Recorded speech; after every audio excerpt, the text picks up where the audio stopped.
Welcome back to the Tour de France 2024 on Pro Cycling Manager 2022 with Tudor Pro Cycling. Last episode was a real success. We won a stage of the Tour de France with Casper Andersen, and we are leading in every single classification except the Movistar classification. Casper Andersen leading both the yellow jersey, the white jersey, and the green jersey, while Yanis Vazar is in the lead of the polka dot jersey. Now let's take a look at the stages in week 2 of the Tour. We're starting off with a Pancha stage, transition stage on day 9, and medium mountains on day 10 with Planche de Belfi as the final climb. Another transition stage on day 11, versatile sprint stage the day after, and then we've got a proper mountain. Chameroux 19 kilometers, 7.1%. This is gonna be a GC day. And certainly the same for the day after. They combine the Col du Lautaret together with the Col d'Izoard, and finally we've got the Risoul as the final climb. Certainly a spicy ending to week 2 this one. But let's be real, it is very unlikely that we lead the yellow jersey or the white jersey after this week. That being said, I do believe in Vazar for the climbers classification and in Andersen for the points classification. So those two classifications will be our goal for this Tour de France next to getting more stage wins. Anyway, today's stage clearly for the punchers. The last 30 kilometers, 3 hills to climb. We've got Ayuso and Pogacar as the favorites here. And when it comes to our team, we've got 5 riders in a fitness peak now. Alex Baudin likely the leader for us together with Yanis Vazar. Let's get started. Now, because there's no KOM points until the final of the race, I decided not to go in the breakaway, but I did not expect the break to be 29 people. Anyway, Ineos caught the big breakaway. 7 riders now trying to attack again. Our plan is simple. We're pacing towards the intermediate sprint. We're gonna go ham there for Andersen, and after that we'll focus on the final. Here we go, 2 kilometers to go. Page can launch, Andersen in the wheel, 1 can stop, Andersen can launch right now with 1.1k to go. We've got Caleb Ewan on the right side with his green jersey that he stole from us. Andersen takes the points, perfect. Here we go, topping the second to last climb right now with Baudin and Vazar. I'm gonna go all out for Baudin here, so Vazar can work to make sure that Baudin can get to the front. Looks like we have a flyer by Simon Yates, 13 seconds on the peloton led by Luke Platt behind. 2 kilometers to go, Simon Yates about to be caught. We are leading the peloton here. Oh, damn it. I'm about to launch a bit too early, I think. 95 with 1.5k to go, that's early, that's very early. I don't think I can compete here. No, it's gonna be roughly a top 10, a bit further than that even, I feel like. This is gonna be a win for Joao Almeida, Egan Bernal. Will Bernal stand up and say hello? Bernal wins the stage, it seems like. Colombians on top with Bernal winning ahead of Lopez. We're not in the top 10. We're obviously also losing our yellow jersey towards Egan Bernal. We are still leading the polka dot jersey with Vazar and the green jersey with Casper Andersen. But we lost the white one to Juan Ayuso. That certainly was not our best stage, so let's hope this one goes a bit better. Pogacar, Ayuso, once again the favorites. But our aim is simple. Yanis Vazar in the breakaway for the KOM points. Looks like Andersen, Vazar, and Page are all starting at the front, so let's all get them in the breakaway. A group with 3 riders of ours. I can't complain. Looks like Van Veenendaal is joining us, 60 mountain, so I'm not worried about KOM points here. Another guy with 64 mountain coming our way, so again, not worried. KOM sprint upcoming. Looks like the others are actually going for it. Jesus, I did not expect that. Van Veenendaal is about to destroy us. No, we come around in the end. That's nice. Anyway, our gap has expanded on Flores. We're now 7 points ahead. The amazing thing about this break is that our 2 companions are not good climbers at all, so I can decide the tempo on these climbs, which means that I probably can get Casper Andersen to that intermediate sprint halfway the race. Another KOM sprint between Vazar and Van Veenendaal. Looks like this time we might have some trouble. Yeah, Van Veenendaal takes it, damn it. Here we go, another sprint for the KOM points once again against Van Veenendaal, but this guy has such a better sprint than me, so I'm getting destroyed left and right. I think this will be the last climb that we have to go Page in this breakaway. Looks like Casper Andersen will easily get to his intermediate sprint right here, so that should be the full points. But first, KOM sprint once again. Vazar launches early this time around. Wirtgen is in second wheel, Van Veenendaal in third wheel. Looks like we might have it. Nah, he's gonna come around. He's once again going to come around, and he takes the points away. We're now on 21 points, Van Veenendaal on 15 points, but this guy has like 60 mountains, so I don't really care about this guy in the KOM jersey. Anyway, Hugo Page is gone. Casper Andersen is now the pacing pal for Vazar in the breakaway. He's also gonna go all out for the intermediate sprint now. 1.5 kilometers. Here we go, and we launch with Andersen. There we go. Vazar can just keep on pacing 85-90 to follow the tempo of Wirtgen and Veenendaal. That would be nice. Andersen, ooh, he went very all out there, a bit too much to my liking. We now have 222 points, while Caleb Ewan is on 185, so a proper lead. Anyway, final proper climb of the day, Le Markstein, 12.9 kilometers, 5.4%. Vazar is going to take the points on top, hopefully. Should be easy, but after that, I think the peloton wins the stage, not me. Meanwhile, Casper Andersen has dropped at the front. We've got Van Veenendaal dropping as well. Wirdgen won't be holding on too much longer, I feel like. Vazar is going to easily take these points. There we go. Vazar is solo now. Let's down it a bit towards 67. Not too crazy. Let's make sure we survive this climb. The gap is now 2 minutes and 50 seconds on the peloton. Baudin is still surviving in the group, so that's important. In case it goes to the peloton, he can compete in the sprint at the end. And we take the points on the smaller final climb as well. We've now got more than double the points of Flores, so that's great. With 25 kilometers to go, we are in the descent. We've got a flat section of roughly 18k after this, so it's gonna be tough to win the stage considering the gap to the peloton is only 2 minutes at the moment. And again, Pinot's not the best descender in the world. Under the 10k banner, we've got a complete flat section until the line, 1 minute 40 on the peloton, still led by Thibaut Pinot, so if they leave it to him, we are winning the stage from the breakaway. Come on, Vazar. 85 NHL. Keep on going, my friend. You've got this. There he goes into the final stretch. Yannis Vazar is about to take a victory in the Tour de France. Our man has done it. Final 100 meters and he's gonna celebrate. There he goes. What a win. I don't know how he's done it, but Jasper Philipsen survived this stage and won the sprint for second. At the moment, Bernal is still leading the Tour de France after 9 stages. Pogacar's in second on 6 seconds. Vlasov in third on 10 seconds. Where's Jumbo-Visma? 8th with Enric Mas. Points classification, Casper Andersen gained points at the intermediate sprint, but Philipsen at the finish line, so he's now on 20 points of us. Polka Dot Jersey, 33 points versus 15 and 14, so we are well in the lead. 2 stage wins down. I will once again try and go in the breakaway on stage 10, the Plage de Belleville stage, but I do believe this stage will go to GC, so my main focus is the KOM points. Will allow us starting with 3 riders at the front of the peloton, Andersen, Vazar and Page. Let's send them directly in the breakaway. There we go.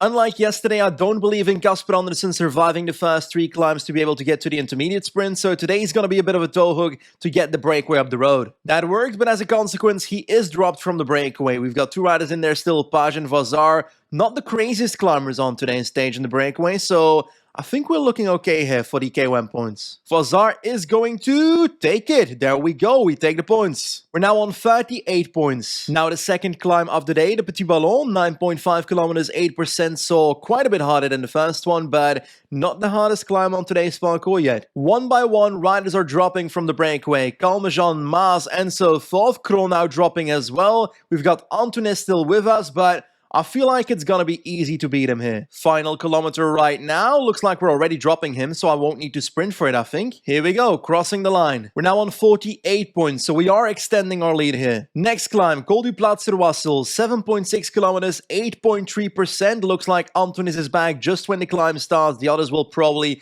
crawl back as well, as I won't be pacing too much at the start of this climb. Well, I said I wasn't going to pace, but Amaro Antunes is certainly doing so for me, so I'm just gonna stay in the wheel. Next KOM sprint, is Antunes going for it? Yes, he is, so let's just beat him then, because on paper we should be able to destroy him here. Antunes once again getting destroyed indeed, so we are gonna take the full points on the Col du Plat. No, I celebrated too early. I can't believe it. I generally can't believe I just lost that. 56 points now, but Antunes is up to second. We're now 36 points ahead. Oh, Kroon is back. Just in time for the Col d'Auderin. And Kroon is dropped again.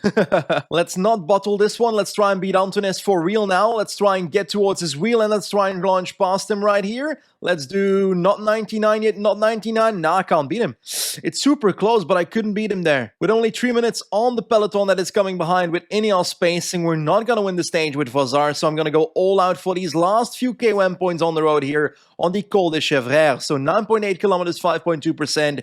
Antunes, I'm going to destroy you. 1.8k to go. Let's try and do a fake attack. Let's see if I can make him launch. And we actually drop him. Okay. That was not what I expected, but I'll gladly take it. Here we go, crossing the line on this KOM point. Beautiful day for Vazar. Loads of points in our pocket, so we can be happy. To be exact, 65 points right now. Antunes on 30. 7.5 kilometers left. We've got a minute on the peloton led by Luke Plapp. We're going to get caught 100%. There we go. Gino Meder is the first one to catch up. This is the end of our day, basically. I'll try and just pace my own tempo towards the finish line. Under the 1K banner, Bernal is launching. Ayuso in second wheel right now. Pogacar in third wheel, but it looks like the Colombian is actually going to take it. Or can Ayuso come around on the last stretch? It looks like he kind of can. It's going to be really close on on the line? But no, Egan Bernal is going to win ahead of Ayuso, and we're also going to get Pogacar on the third spot. Bernal is still leading the Tour de France ahead of Pogacar and Vlasov, Ayuso in fourth. But we are in the lead of the KOM jersey. We knew this already, but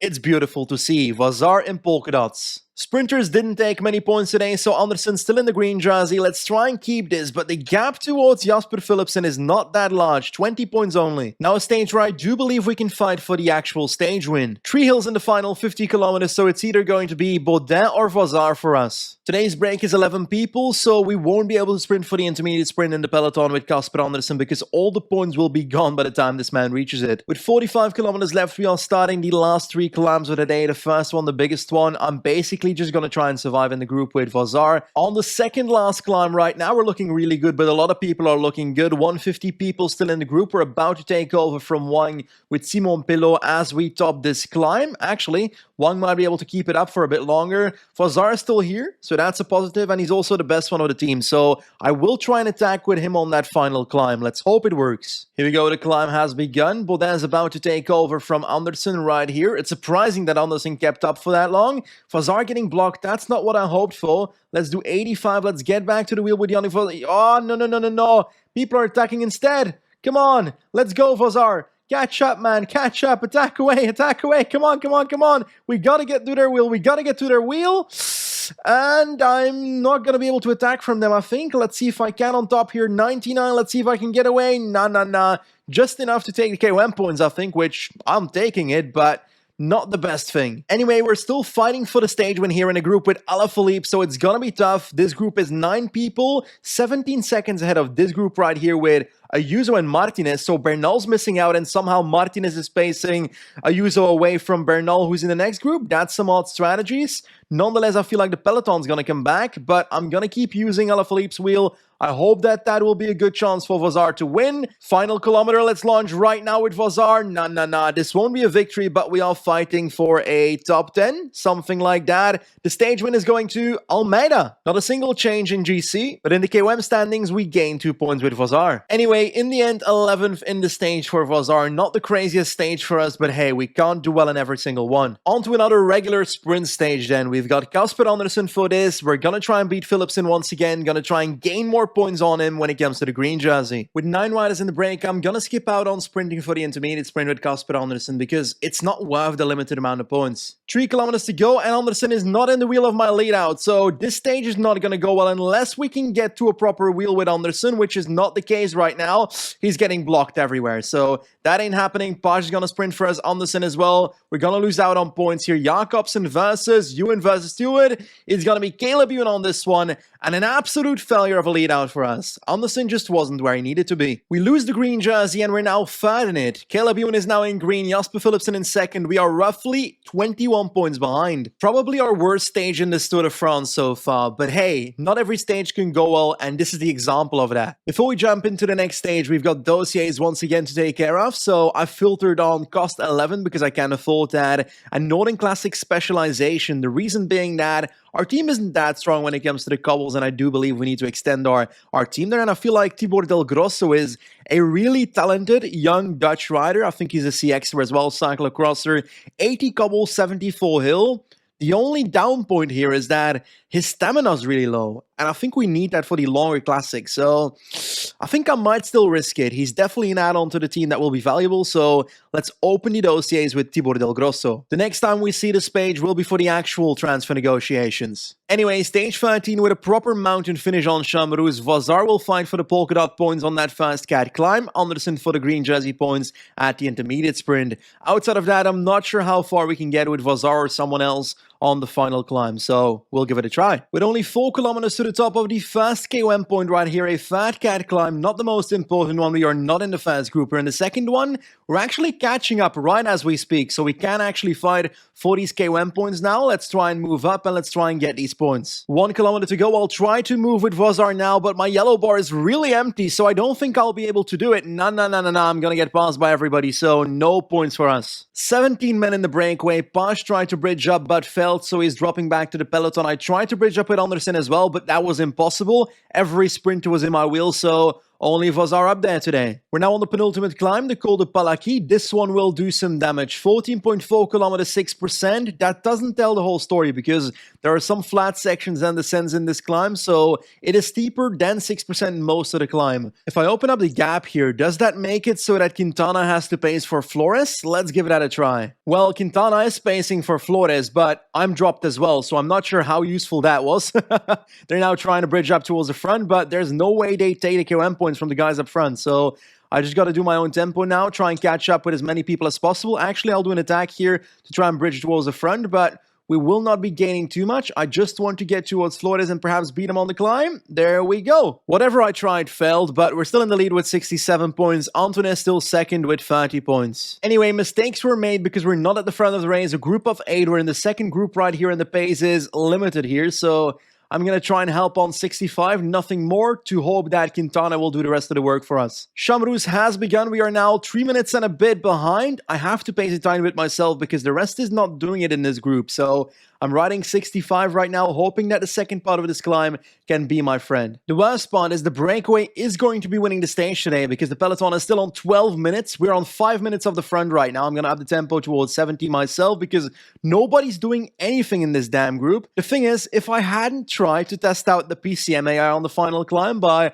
asking, oh, is Quintana going to close this gap? Then I would have been at the front, so I bottled it myself. Let's see if attacking away does something. It looks like we've got a bit of a gap. Flores is responding to us, but he doesn't close it. Looks like attacking these guys was the right choice because Quintana's done for. Flores is not pacing, and the other two are riding a really slow tempo. So let's keep going on 67, something like that, and hopefully we can get towards the wheel of Kruiswijk, but it won't be easy. Oh la la la la, looks like Thibaut Pinot wins on Monte de Chamruz. Meanwhile, we are still riding for a potentially top 10 position, something like that. There we go, 9th across the line, Yanis Vazar. When it comes to GC, Lutsenko is in the yellow jersey. From the breakaway, Pinot in second. Wow. What a turnaround here. Polka Dots, we are still first with 67 points, but Pinot is now on the same amount of points as Antoine is in second on 30 points. But with a major mountain stage coming up right now, Lotare, Izoar, and Rizal, those differences can still be made. Same strategy as always, points jersey points, KOM jersey points, and see where we can get in the end. Solid start, Vazar in the breakaway, but once again with solid climbers like Kafi and Antonis. Can I get some other riders in the breakaway? That is the question. I need some domestiques in my opinion. Flores and must have bridged up towards Gustav Wang, so I've stopped pacing in this group. They will have to do the work if they want to get to the front. Meanwhile, in group 1, I'm not pacing either because I've got one coming up behind us, so excuses in both groups. Anyway, the groups have merged. One can start protecting Vazar. Okay, on the first climb of the day, the Col du Lotare, 33.8 kilometers, 3.9% though, because the first half is basically not steep at all. I'll be honest, I expected Gustav Wang to survive a bit longer than this. Vazar is now our only man in the breakaway, but at least he had some protection on the climb. Vergaarde off the back, Antunes off the back, Flores off the back, Barguil off the back, so it looks like it's going well for us. We've got 79 mountain on the day, and the KOM sprint is upcoming. People are already going. Let's get onto the wheel of Enric Mas right here and try and outsprint him towards the line right now. There we go. Let's try and come past on the ride. We're past Schultz already. Can we get past Carfi? He tries to deviate into us, but we win anyway. Ha ha ha. 77 points for Vazar, 30 for Pinot and Antunes still. Col d'Izoar, 18.7k, 6.1%, second half the steepest part. Carfi spacing at the front, and we're just sitting on for now. Oh my god, we are actually going to get caught. João Almeida is now closing the final meters towards the breakaway. I have to sit up and try and take the points from the peloton group, I think. Actually, now Almeida stopped. I'll take it. Goodbye Flores. Off the back under the tempo of Yanis Vazar. Hugh Carfi and Bilbao are the next ones to drop. 4 riders left. 1 kilometer towards the top. It's your turn now, Vazar. Move to the front and outsprint these guys. Come on, come on, come on. Mas Schultz is your competition. Launch right now. I don't have it. I don't think I have it. I don't think I have it. Now Mas will take the points just ahead of Vazar, so not the end of the world that we come second here. 92 points now. Nick Schultz is now second on 37. So 30k to go, 3 leaders, Mas, Schultz and Vazar. 1 rider behind, that is Berwick, and then 2 minutes behind the front of the race, we've got the peloton led by Cosnefroy for Ineos. Monte de Rizal, final climb of the day, 13.1k at 6.7%. The gap is now 130 towards the peloton. Let's see if we can remotely keep that. Under the crazy tempo of Almeida, Almeida, the answer is no. The gap's now 40 seconds. It's gonna come down to 0 very, very fast. Here we go. We are caught. Let's try and now hold our tempo here and keep ourselves in this group. This tempo is actually insane. Still Almeida pacing with 5 kilometers towards the top. I'm gonna lose contact with the group fairly soon, I think. Looks like David Gaudu is now pacing for Pinot against Lutsenko. That's kind of special. Mater now attacking. We are still trying to hold on and somewhat holding on, but our yellow bar is about to be 0. Unfortunately for Lutsenko, it is over, his dream for yellow, because he's dropped already. Pinot's dropped as well, so it's got to be the big guns again. Looks like it's Pogacar dropping Bernal in the final kilometer. Pogacar rising to the top, and he will likely be in yellow at the end of the stage, I think. So congratulations, Tadej. He takes it on Rizul. There he is, Tadej Pogacar in the yellow jersey at the moment. Vazar still strongly in the lead of Polka Dot, so we gotta keep that going in week 3. But in the green jersey classification, we've got some work to do. Like, the results don't show it, but this was a really successful stage for our KOM jersey classification with Vazar. We took points on both the most important climbs today. But that's where I'll end today's video. Stage 9, another stage win with Vazar, and the KOM jersey is safer among our shoulders. Today's episode was a success. Once again, thank you for watching, and I'll see you next time for the final part of our Tour de France 2024. Goodbye.